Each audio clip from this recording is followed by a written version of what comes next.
Alors là, on va passer en revue les menus de la machine.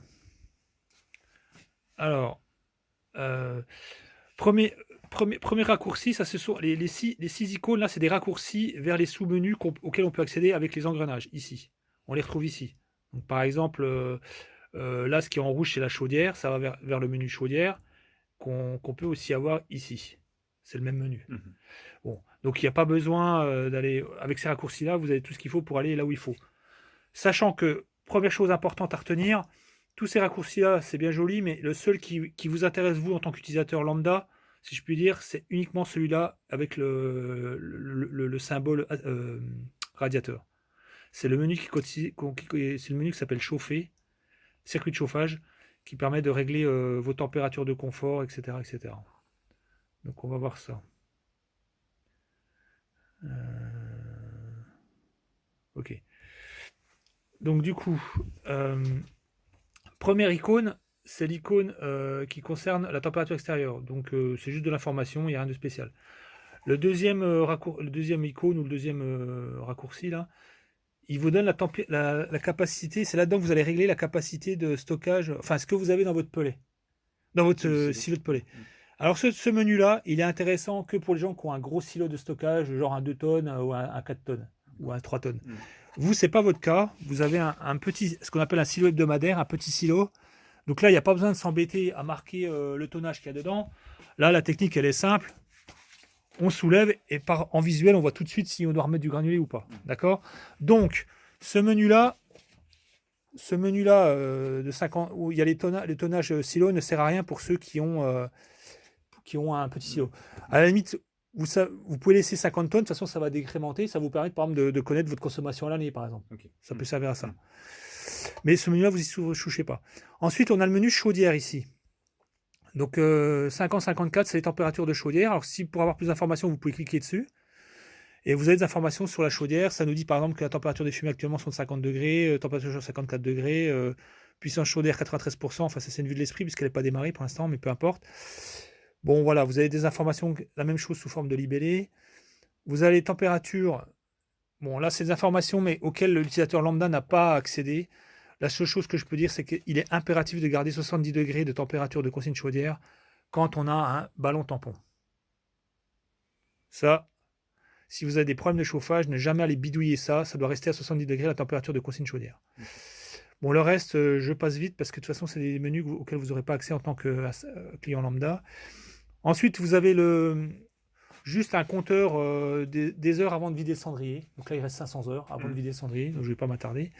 Vous avez le menu accumulateur. On va aller le voir. Alors, ça nous dit qu'actuellement, en haut de l'accumulateur, il y a 69 degrés, en bas, il y a 21 degrés, et que la pompe de charge de l'accumulateur est à 0%. On ne charge pas l'accumulateur. C'est logique puisque la chaudière ne tourne pas. Donc, on ne va pas charger l'accumulateur si la chaudière Mhm. ne tourne pas. Donc, aujourd'hui, en ce moment, le chauffage, il fonctionne uniquement. Quand on voit le chauffage, il est en train d'alimenter. Il fonctionne uniquement en récupérant l'énergie qui est dans l'accumulateur et qui va dans le circuit de chauffage. Alors, j'en profite pour expliquer quand même comment ça fonctionne. Dans l'onglet température,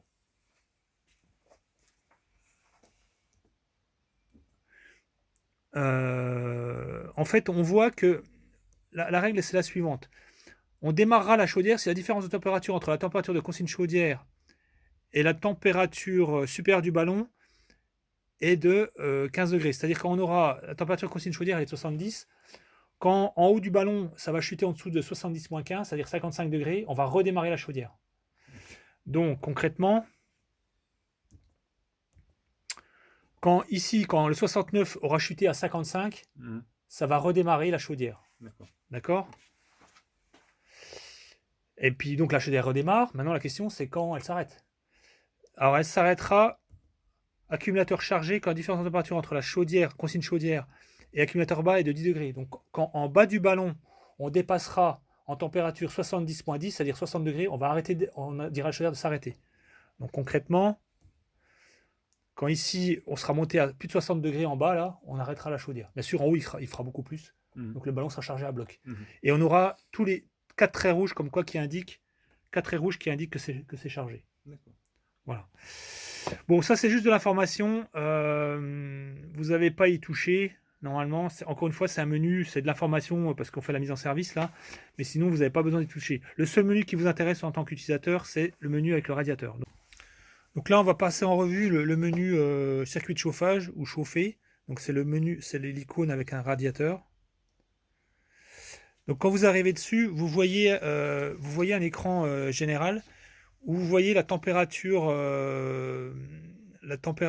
souhaitée, donc 19 degrés, et la température mesurée. Apparemment, il fait 19 degrés en ce moment dans la maison. Bon. Quand vous voulez changer cette valeur, c'est très facile. Vous pouvez augmenter ici. Voilà. Donc là, le client, il souhaite 19 degrés. On laisse 19 degrés. Donc ça veut dire qu'on aura 19 degrés de confort. Vous avez d'autres informations. Typiquement, là, pour une température extérieure de 9 degrés, il considère qu'il faut envoyer 34 degrés dans les radiateurs. Pour l'instant, il n'y a que 25 degrés. Donc ce qui va se passer, c'est qu'il va ouvrir progressivement la vanne pour arriver à 35 degrés. Ça, c'est de la technique. Je ne vais pas m'attarder trop dessus. Là, on retrouve la même chose, mais sous forme de libellé. Hein. Température de départ, etc. Température ambiante, etc.